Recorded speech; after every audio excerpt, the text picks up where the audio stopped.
walk you through how to restrict Safari on iPad. So if you find this video helpful, make sure you like and subscribe to help the channel grow. You're going to go ahead and head forward into your settings.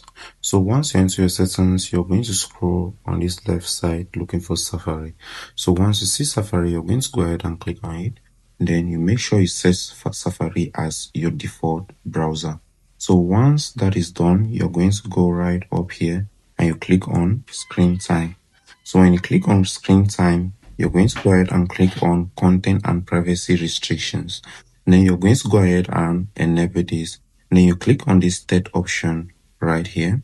So once you click on it, you're going to go ahead and click on web content. So you click on web content, then here you can go ahead and limit adult websites, only approved website. For example, you can go ahead and add links of the various website you want it to be restricted on Safari, or you can add only approved website that can be accessed on Safari.